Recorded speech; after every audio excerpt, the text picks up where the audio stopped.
Ingat ka, baka may nagagandahan na sa yung ibang nilalang na gusto kang dalhin sa mundo nila.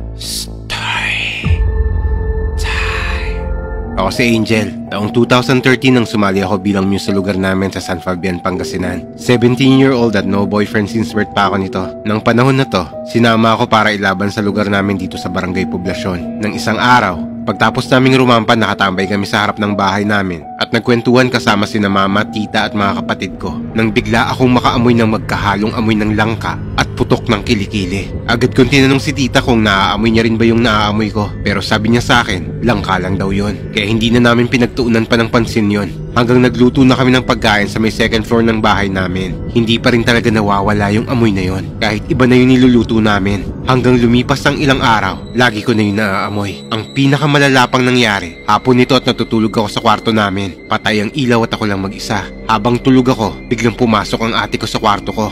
Bigla niyang naamoy yung amoy ng langka at putok ng kilikili. Dali-dali raw siyang lumabas para tawagin sina mama at tita. At dali-dali naman sila kagad tumakbo sa loob ng kwarto ko para gisingin ako. Pagkagising nila sa akin, tinanong ako ni tita kung lagi ko ba raw naaamoy yung langka at putok ng kilikili. Sinabi ko sa kanya na, oo.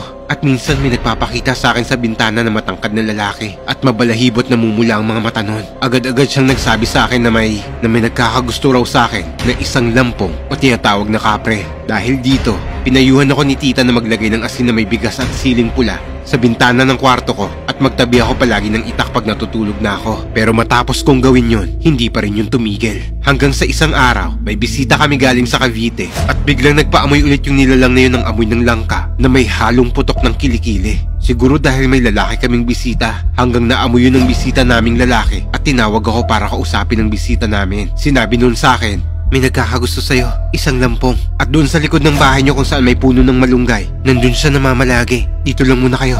Susubukan ko siyang kausapin ko anong pakay niya sa'yo.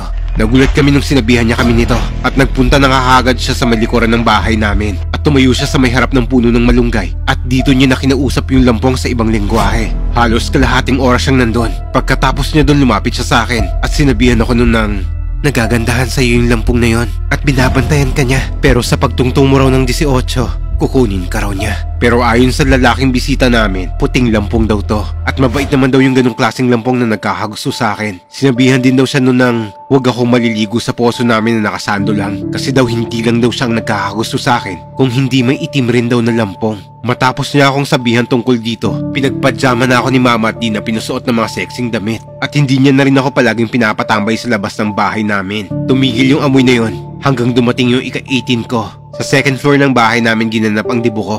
Simpleng handaan lang. Tapos dumating si Papa galing Manila dahil doon siya nagtatrabaho. Niragaluhan niya ako ng isang kwintas at sinayaw niya ako. Habang nagsasayaw kami, bigla ako napatingin sa may bintana sa may puno ng malunggay. Nakita ko yung lampong na ang sama ng titig at pulang-pula yung mata nun.